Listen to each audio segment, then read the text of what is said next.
ಕ್ಷೇತ್ರ ಆದಿಚುಂಚನಗಿರಿಯಲ್ಲಿ ನಿರ್ಮಾಣ ಆಗಿರುವಂಥ ಶ್ರೀ ಭೈರವೈಕ್ಯ ಮಂದಿರದ ಉದ್ಘಾಟನೆಯನ್ನು ಪ್ರಧಾನಿ ನರೇಂದ್ರ ಮೋದಿ ಅವರು ಮಾಡ್ತಾ ಇದ್ದಾರೆ. ಇದೇ ಒಂದು ಮಂದಿರದ ಉದ್ಘಾಟನೆಯನ್ನು ಪ್ರಧಾನಿ ಮೋದಿ ಅವರು ಮಾಡ್ತಾ ಇರುವಂಥದ್ದು ಭಾಳ ವಿಶೇಷವಾದಂಥ ಭವ್ಯವಾದಂಥ ಇದು ಮಂದಿರ ಆಗಿರುವಂಥದ್ದು. ಸುಮಾರು ಕಳೆದ 10 ವರ್ಷಗಳಿಂದ ಈ ಒಂದು ಮಂದಿರದ ನಿರ್ಮಾಣ ಕಾರ್ಯ ನಡೀತಾ ಇತ್ತು. ಈಗ ಅದು ಮುಕ್ತಾಯ ಆಗಿರುವಂಥದ್ದು. ಈಗ ಪ್ರಧಾನಿ ನರೇಂದ್ರ ಮೋದಿ ಅವರೇ ಬಂದು ಉದ್ಘಾಟನೆ ಮಾಡ್ತಾ ಇರುವಂಥದ್ದು ಭಾಳ ವಿಶೇಷ ಆಗಿರುವಂಥದ್ದು. ಅಂದರೆ ಸಾಕಷ್ಟು ವರ್ಷಗಳಿಂದನೂ ಕೂಡ ಈ ಒಂದು ಭೈರವೈಕ್ಯ ಮಂದಿರ ನಿರ್ಮಾಣ ಮಾಡಬೇಕು ಅನ್ನುವಂಥದ್ದು ಕನಸಾಗಿತ್ತು ಈಗಿರುವಂಥ ನಿರ್ಮಲಾನಂದ ಶ್ರೀಗಳು. ಯಾಕಂದರೆ ಇದೇ ಒಂದು ಸ್ಥಳದಲ್ಲಿ ಗಂಗಾಧರನಾಥ ಸ್ವಾಮೀಜಿಯವರ ಐಕ್ಯ ಸ್ಥಳ. ಈ ಒಂದು ಐಕ್ಯ ಸ್ಥಳವನ್ನು ಭಾಳ ವಿಶೇಷವಾಗಿ ಒಂದು ಮಂದಿರ ಮಾಡಬೇಕು ಅನ್ನುವಂಥ ನಿಟ್ಟಿನಲ್ಲಿ ಈ ಒಂದು ಮಂದಿರವನ್ನು ಮಾಡಿರುವಂಥದ್ದು. ಅಂದರೆ ಶಂಕರ್ ಸ್ಥಪಾತಿ ಅನ್ನುವಂಥ ಶಿಲ್ಪಿ ಈ ಒಂದು ಮಂದಿರವನ್ನು ನಿರ್ಮಾಣ ಮಾಡಿದ್ದಾರೆ. ಇದು ಹೊಯ್ಸಳ ಮತ್ತು ಚಾಲುಕ್ಯ ಮತ್ತು ಚೋಳರ ಗಂಗರ ಶಿಲ್ಪ ಕಲೆಗಳ ಸಮಾಗಮದಲ್ಲಿ ಈ ಒಂದು ಮಂದಿರ ನಿರ್ಮಾಣ ಆಗಿರುವಂಥದ್ದು ಭಾಳ ವಿಶೇಷವಾದಂಥ ಮಂದಿರ ಆಗಿರುವಂಥದ್ದು. ಸ್ವಾಮೀಜಿಗಳು ಹೇಳ್ತಾ ಇದ್ದಂಥ ಅಂದರೆ ಇದು ಸೂಕ್ಷ್ಮ ದೇಹ, ಸ್ಥೂಲ ದೇಹ, ಕಾರಣ ದೇಹ, ಹೀಗೆ 3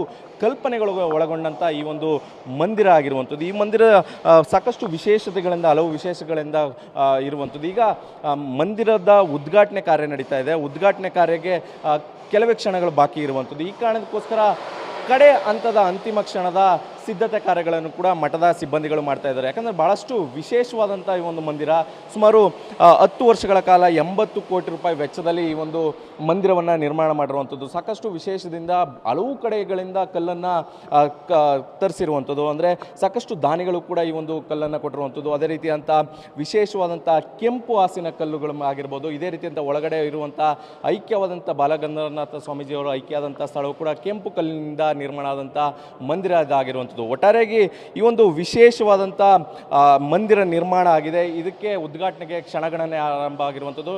ಅದರಲ್ಲೂ ಕೂಡ ಹೆಮ್ಮೆಯ ಪ್ರಧಾನಮಂತ್ರಿ ಆದಂಥ ನರೇಂದ್ರ ಮೋದಿ ಅವರೇ ಒಂದು ಉದ್ಘಾಟನೆ ಮಾಡಬೇಕು ಅನ್ನುವಂಥ ನಿಟ್ಟಿನಲ್ಲಿ ಹಲವು ದಿನಗಳಿಂದಲೂ ಕೂಡ ಸಮಯ ನಿಗದಿ ಆಗ್ತಾ ಇತ್ತು. ಆದರೆ ಈಗ ಅಂತಿಮವಾಗಿ ಸಮಯ ನಿಗದಿಯಾಗಿ ಈಗ ಕೆಲವೇ ಕ್ಷಣಗಳು ಬಾಕಿ ಇರುವಂಥದ್ದು. ಕ್ಯಾಮ್ರಾ ಪರ್ಸನ್ ಗುರುರಾಜ್ ಜೊತೆ ದಿಲೀಪ್ ಚೌಡಲಿ, TV9 ಮಂಡ್ಯ.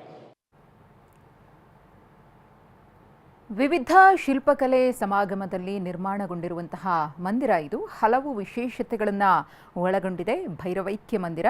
TV9 ಜೊತೆ ಮಂದಿರ ನಿರ್ಮಾಣದ ಹೊಣೆಯನ್ನು ಹೊತ್ತಂತಹ ಶಿಲ್ಪಿಗಳು ಮಾತನಾಡಿದ್ದಾರೆ. ಮಂದಿರದ ವಿವಿಧ ವೈಶಿಷ್ಟ್ಯಗಳನ್ನು ವಿವರಿಸಿದ್ದಾರೆ ಶಿಲ್ಪಿ ಶಂಕರ್ ಸ್ಥಪತಿ.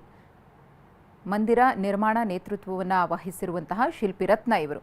ನಮ್ಮ ಪ್ರತಿನಿಧಿ ದಿಲೀಪ್ ಮಾತುಕತೆಯನ್ನು ನಡೆಸಿದ್ದಾರೆ ಶಂಕರ್ ಸ್ಥಪತಿಯವರ ಜೊತೆಗೆ. ಬನ್ನಿ ನೋಡೋಣ.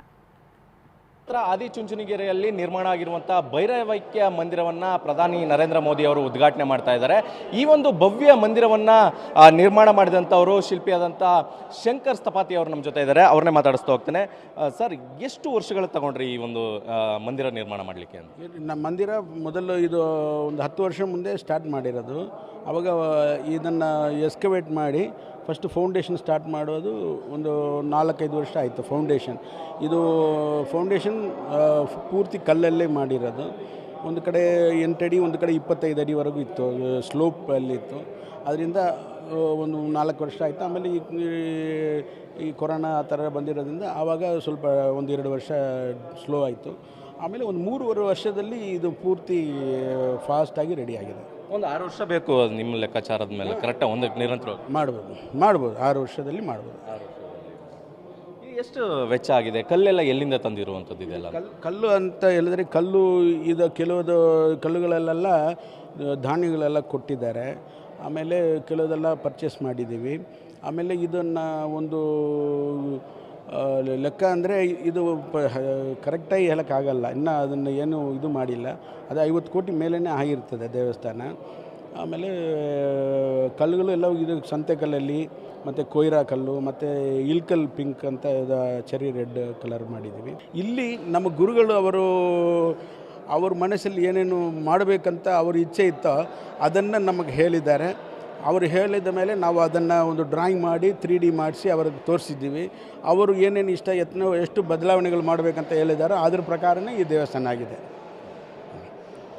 ಇವಿಷ್ಟು ಶಂಕರ್ ಅವರ ಮಾತುಗಳಾಗಿರುವಂಥದ್ದು. ಅಂದರೆ ಸುಮಾರು 6 ವರ್ಷಗಳ ಕಾಲ ನಿರಂತರವಾಗಿ ಕೆಲಸ ಮಾಡಿದ್ದೇವೆ ಈ ಒಂದು ಮಂದಿರವನ್ನು ನಿರ್ಮಾಣ ಮಾಡಲಿಕ್ಕೆ. ಇದು ಎಲ್ಲ ಶಿಲ್ಪಗಳನ್ನು ಸಮಾಗಮಗೊಂಡಂಥ ನಿರ್ಮಾಣ ಆಗಿರೋಂಥ ಮಂದಿರ ಅಂತ ಮಾತುಗಳನ್ನ ಹೇಳ್ತಾ ಇರುವಂಥದ್ದು. ಕ್ಯಾಮ್ರಾ ಪರ್ಸನ್ ಗುರುರಾಜ್ ಜೊತೆ ದಿಲೀಪ್ ಚೌಡಲಿ, TV9 ಮಂಡ್ಯ.